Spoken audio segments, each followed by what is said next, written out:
अतीत क्यों याद करना चाहिए? कभी कभी गाड़ी चला सब लोग, 4 व्हीलर 2 व्हीलर, सब में एक वो कांच लगो रहते, अपन बस का कहते rear view mirror. Rear view mirror मतलब पीछे का। तो पीछे आप निगाह मारते रहिए, हम पता लगे रेयर व्यू मिरर में देख के चलान लगे तो क्या हुई है कि भैया तो वो रेयर व्यू मिरर इसलिए लगाया जाता है कि आगे की यात्रा कर रहे हो लेकिन बीच बीच में अपनी कनखियों से अपने पीछे की तरफ भी दृष्टि डाल लिया करो, तो तुम्हारी आगे की यात्रा सुगम हो जाएगी। तो अतीत का इतना ही महत्व है। पता लगी अपन अतीत ही में घुसेड़ के, मुंडी घुसेड़ के अपन चला रहे हैं तो ठुकने तो है आगे जाते का ही। तो बहुत बहुत धन्यवाद कि आपने रेयर व्यू मिरर का काम किया हमारे लिए, कि एक बार हमने दृष्टि डाल ली, अब आगे की यात्रा करेंगे। आप सभी को राम राम। दादा, मेरा नाम है गौरव राजा परमार।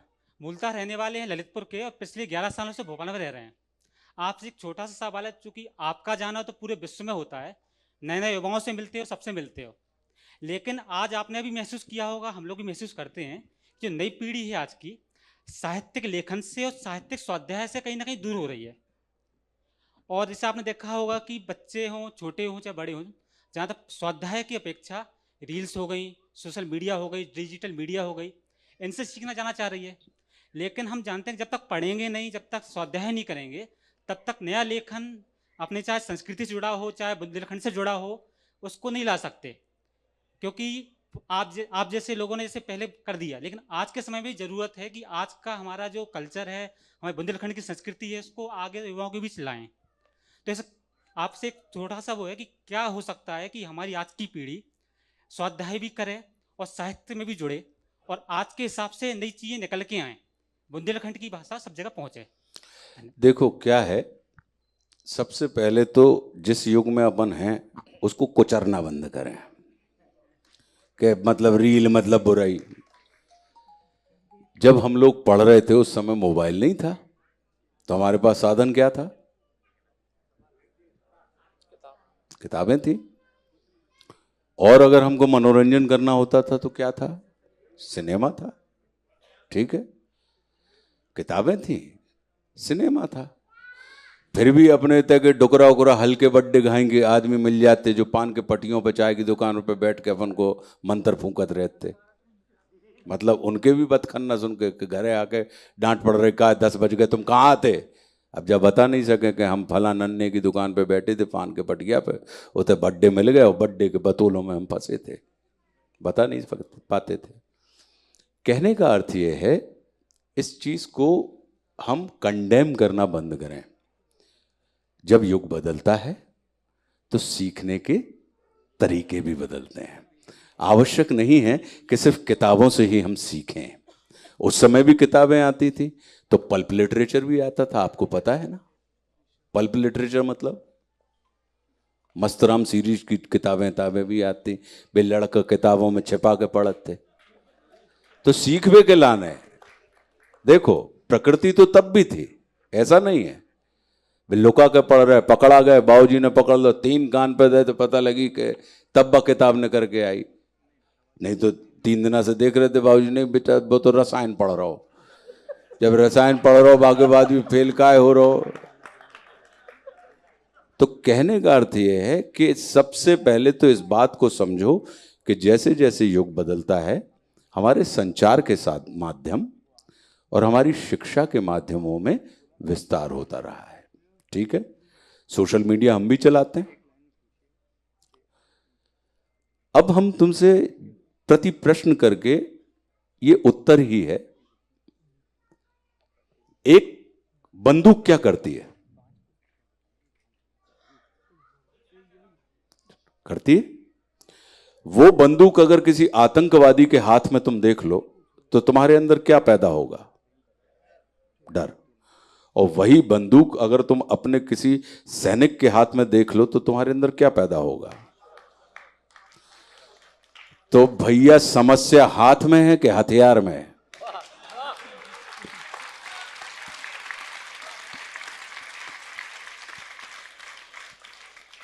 तो समस्या कभी भी हथियार में नहीं होती, समस्या हाथ में होती है कि कौन सा हाथ है जो उस हथियार को रखे हुए है।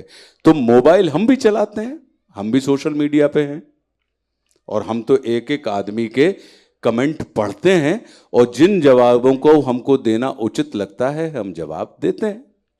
ठीक है, हमारे पूरे प्रोफाइल पर चले जाइए, आपको चाहे दुनिया में बाहर वो मतलब गाली गलौज करके चलो आ रहा हो, जैसे ही वो हमारे प्रोफाइल पे घुसाते हैं हमें ऐसा लगता है कि जैसे वो मंदिर में आ गए हो, और जबकि हम बाकी प्रोफाइल देखे आए दूसरी जगह कि वो इतना कुचर के आया है सामने वाले को, मनो इतने आ गया, अरे भैया बड़ी बहुत दादा इतना अच्छा लगा, दद्दा इतना अच्छा लगा, आपसे तो पढ़ के बहुत सीखने को मिलता है, और वो उतर पे घरे आके आ रहा हो, कोई की गिरगेटी दबा के आ रहा हो, वो जानत नहीं है। तो तात्पर्य सिर्फ ये है कि बहुत से लोगों के, अब आज के जो बच्चे हैं उनके लिए शिक्षा की व्यवस्था क्या हो गई है, वो बहुत से लोग सुन के सीखते हैं, बहुत से लोग देख के सीखते हैं, और बहुत से लोग पढ़कर सीखते हैं। अब ये हमारे ऊपर निर्भर करता है कि हम चुनाव किस चीज का कर रहे हैं। करोड़पति आदमी हो कोई, और बाको रद्दी बटोरवे को व्यापार होए और अरबों रुपया कमा ले, अपन का कहत बात है कि रद्दी वाले हैं, रद्दी वालों के तो चले जाओ कहत। कबाड़ी कबाड़ी होए तो अरबोंपति हो गए वे कि सेठ भीखूमल, अरे कबाड़ी वाले कहत। और कोई इत्र वालो होए कहते गांधी जी। तो व्यक्ति के चरित्र का आकलन उसके द्वारा अर्जित, उसके द्वारा संग्रह की जाने वाली वस्तु से किया जाता है। अगर आप कबाड़ इकट्ठा कर रहे हैं, बाजार डला है, भूमि की कबों इतने जितने हैं, मेरे ख्याल से 90% आदमी किसानी से वाकिफ हुई हैं। कबों आज तक कोई न खरपतवार के बीजा बोए का है? काय भैया, तुम बो रहे हो हमें अरहर, बो रहे हो गेहूं, बो रहे हो बटरा, मनो। तो खरपतवार हमारी प्रकृति में है, उस खरपतवार को वो निकलेगी। अच्छा किसान क्या करता है कि वो समय समय पर उस खरपतवार को साफ करता रहता है। साफ कर सकते हो, समाप्त नहीं कर सकते, ये ध्यान रखना। अच्छा किसान यही कर, गुड्डू भैया बैठे बड़े किसान हैं हमारे हीरापुर के, हीरापुर ना, हिरनपुर का। आप क्या करते हो गुड्डू भैया, आप अपनी फसलें कैसे बचाते हो? कचरा साफ करत रहते हम। तो वो तो तुम रोज कचरा, अपने घर में अपन जाते हैं, कल अपन ने डस्टिंग की, अगले दिन डस्टिंग क्यों करनी और पड़ जाती है? आपने आपने धूल इनवाइट की थी क्या? नहीं की थी। आपने तो पर्दे वर्दे सब बंद रखे थे, खिड़कियां दरवाजे सब बंद थे, फिर भी अगले दिन आपको झाड़ू जब आप करते हैं तो आप देखते हैं कि वापस धूल निकल रही है। तो ये मनुष्य का जीवन सकार और नकार की सम्मिलित ध्वनि ही ओमकार है। तो नकारात्मकता को अगर आपको उसका सदुपयोग करना है तो उसको नकार करना ही, उसको स्वीकार करी। विकार जो चीज होती है, ध्यान रखना, घी काय से मिलता है? मक्खन से। मक्खन काय से मिलत? दूध से। अब तुम कहो हमसे कि भैया वो दूध दरो, वहां में से घी निकाल लो, निकारियो, कैसे निकालेगी? क्या करना पड़ेगा उस दूध का? दूध ऐसे ही मत दो, निकल आया है। दही जमाने के लिए क्या करना पड़ता है? मतलब विकार डालना पड़ता है। जब आप विकार डालते हैं तो जो निराकार है वो साकार हो जाता है। तो विकारों को हम इतना खंडित ना करें, खारिज ना करें। विकार का सदुपयोग करना आना चाहिए कि जब आप आपको निराकार को साकार करना है तो उसको विकार को उसमें डालिए, उसको बिगाड़िए, फिर मथिए। मथने के बाद उसमें से फिर जितनी भी चीजें निकलेंगी वो सारी चीजें उपयोगी रहेंगी, चाहे वो छाछ हो, चाहे वो दही हो, चाहे वो मक्खन हो, और चाहे वो घी हो। तो विकार का अगर इस्तेमाल करना हम सीख जाएं तो हम पाएंगे। तो विकारों को हम असली में होता क्या है कि हम लोग, अरे ये तो बेकारी आदमी है। तो विकार आपके लिए ध्यान रखना गुड्डू भैया, अगर आप चावल बोत हो,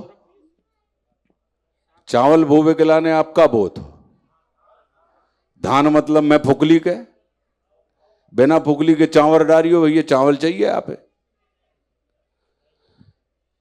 तो आपको सिर्फ और सिर्फ अर्थ में और सिर्फ व्यर्थ में, विशुद्ध अर्थ और विशुद्ध व्यर्थ की प्रकृति बांझ होती है, उसमें संतति नहीं हो सकती। ध्यान रखना, संतति के लिए, सृजन के लिए आपको अर्थ और व्यर्थ का एक सुखद संयोग देना पड़ता है। आप धान बोते हैं तो आपको चावल मिलता है, चावल जैसे ही मिलो तो वहां में से आपने फुकला फुकला सार सार का गैले और थोता दही उड़ाए, मनो अब कहो कि हमने जो थोता उड़ा के अब यही चावल हम फिर से डाल दें, तो वो अर्थ भी व्यर्थ हो जाएगा।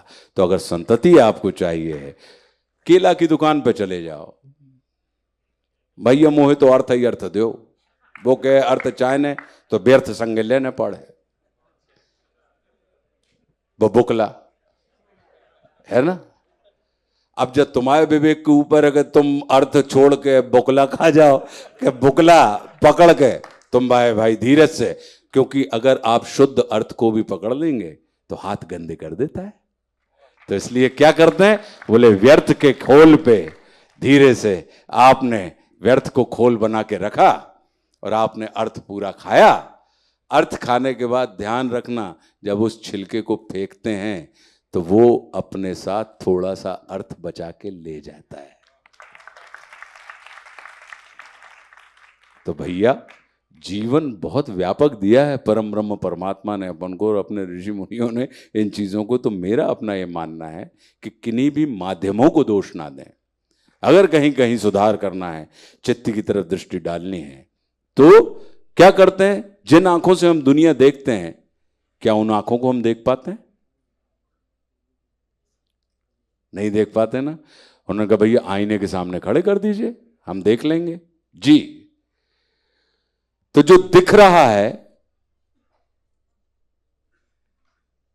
वो दिखता नहीं है, और जो देखता है वो दिखता नहीं है। ऐसा ही है ना, जब आप आईने के सामने जाके आप खड़े हो जाते हैं तो जिससे आप देख रहे हैं, क्या वो देख रहा है? देखने वाला कोई और है। तो तात्पर्य यह है कि अगर किसी चीज को हमको सुधारना है तो सबसे पहली शुरुआत आपको स्वयं से करनी पड़ेगी। आप स्वयं को समाज क्यों नहीं मानते हैं? हम का होते, हम सबके अंदर परमात्मा मौजूद होता है, और हम लेकर हम का करते, हम अपने अंदर के परमात्मा ही डेका ड्रन दे के सुला देते हैं, ठीक है, और दूसरे के अंदर के परमात्मा में एकदम फूंक फूंक के मारन लगत बाय अंगरा में अपने फपका दे के जगा के बाय, जैसे ही वो जग गो परमात्मा बाके अंदर को। तो अपन का करत कि अब सारे मेरे योग क्षेम। अब परमात्मा होना बड़ा संकट का काम है। भक्त भगवान की इच्छा की पूर्ति करे चाहे न करे, मनो भक्त भगवान को दायित्व है कि भक्त की हर इच्छा की पूर्ति करे।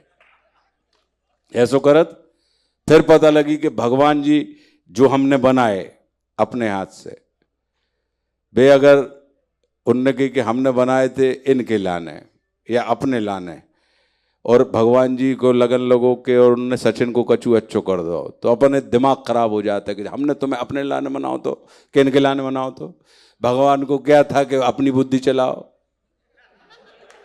या हमसे पूछ के। और फिर हमारे अंदर का जो सोया हुआ अर्धचेतन बेहोश परमात्मा है वो फड़फड़ाता है कि अच्छे भले हम डरे थे, तुमने मोहे सुहा दो, अब बजाओ खंजरी। तो कहने का अर्थ ये है कि हम भी तो समाज हैं, अकेले हैं, लेकिन अगर हम जिस समाज की अपेक्षा और आशा रखते हैं तो आपके पास भी तो सबके पास सोशल मीडिया है, एक बार ये चला के देखो, मत देखो जो चीजें तुमको पसंद नहीं आती। यहां पे जितने लोग बैठे हैं, अपने आप उन चीजों के स्तर बदल जाएंगे। अब पता लगी कि वो आते है, वो चाहत पता है कि पानी पानी पानी है ना, बाप मिलियन व्यू आ रहा है और आशुतोष राणा आला उदल सुना सुना के मरे जा रहे हो, पता लगी अरे भैया।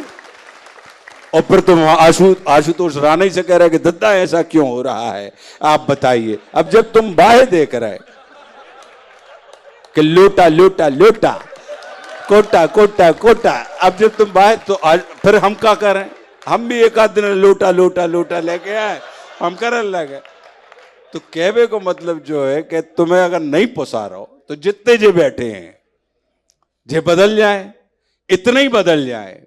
आप देखेंगे कि इतने ही अगर बदल गए तो धीरे धीरे ये संक्रामक होती है, अच्छाई और बुराई दोनों।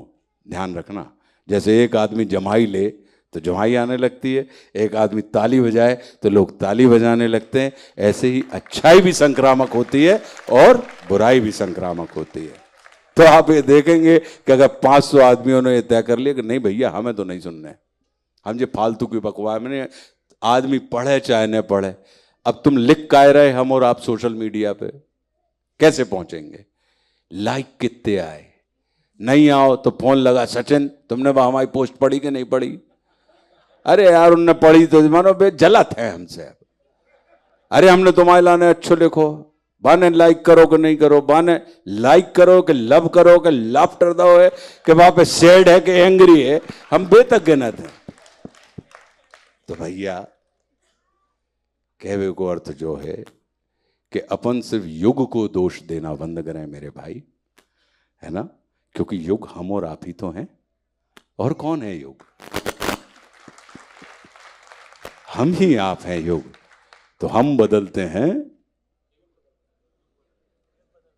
हम उबलते हैं तो भूचाल उबल जाते हैं, हम मचलते हैं तो तूफान मचल जाते हैं।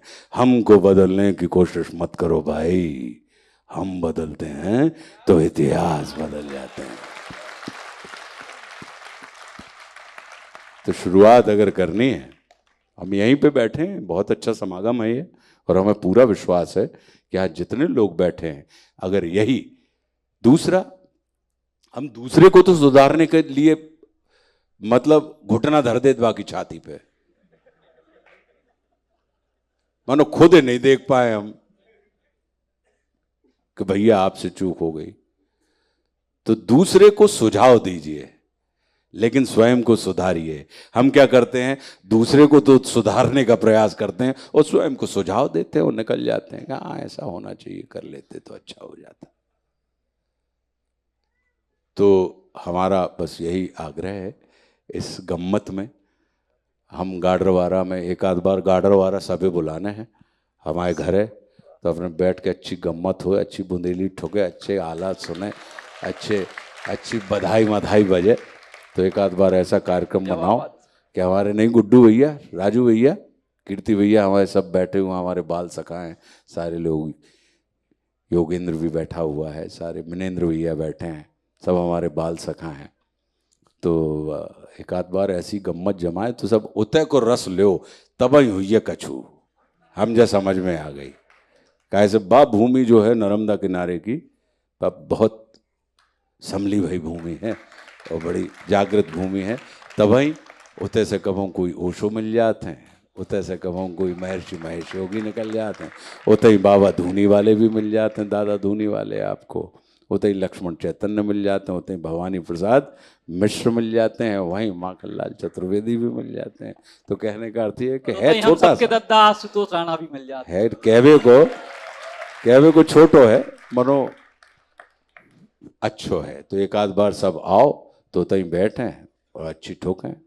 देखो हमने बहुत सारे सवालों के जवाब इस एक प्रश्न में दे दिए हैं, तो इसलिए ऐसा कोई हम अगर सवाल में हमको लगा कि नहीं जवाब था तो खारिज कर दिया जाएगा।